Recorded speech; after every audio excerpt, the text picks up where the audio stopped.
Hello बच्चों, एक बार फिर से स्वागत है आपका एलएनजेई की सीरीज ब्रेनस्टॉर्म में। उम्मीद है आपने आज का चैलेंज किया होगा और उसका आपका आंसर भी आया होगा।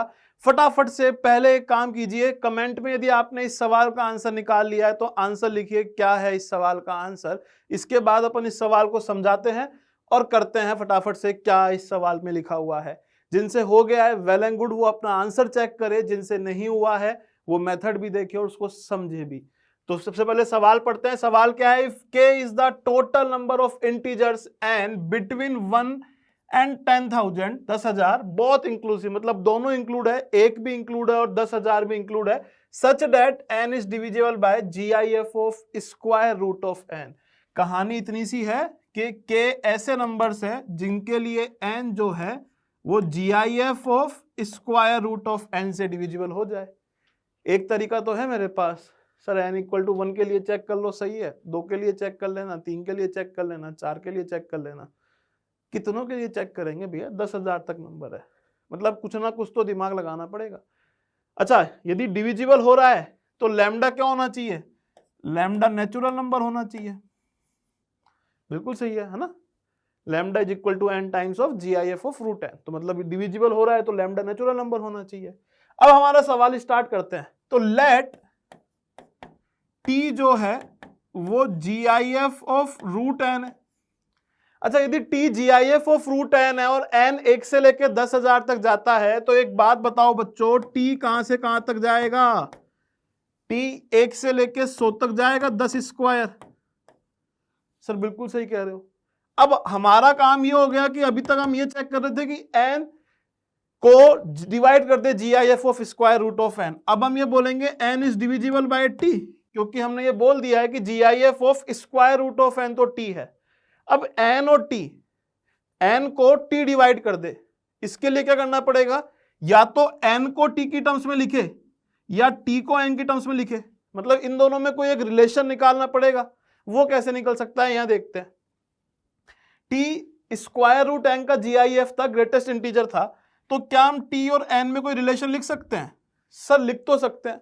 तो हमने क्या किया, हमने बोला n जो है, n वो हमेशा t स्क्वायर से बड़ा होगा और t प्लस 1 के होल स्क्वायर से छोटा होगा। Simple GIF property.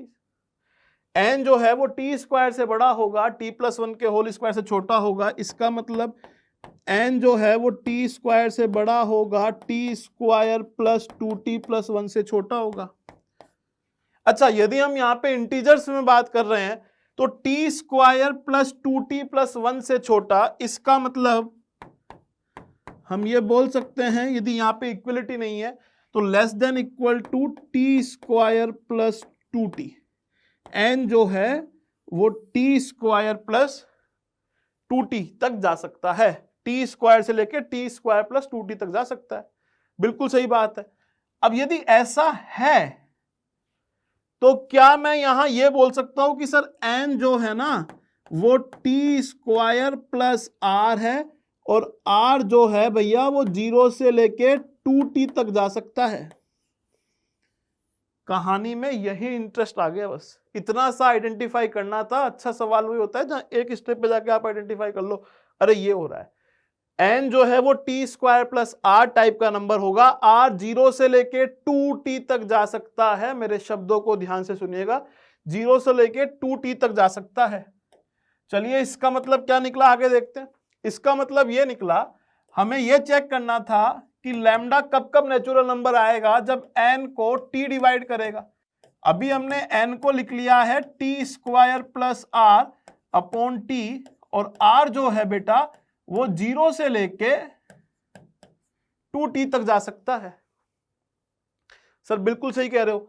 अब यहां से आप यदि देखो तो डिवाइड कब कब कर सकता है, ये एग्जैक्टली डिविजिबल कब कब हो सकता है? t square plus r t से एग्जैक्टली डिविजिबल कब तक हो सकता है? ओनली पॉसिबल व्हेन, क्या क्या हो सकता है भैया? Only possible when r equal to 0 हो, या r इक्वल टू t हो, या r इक्वल टू 2t हो। इन 3 केस में हो सकता है।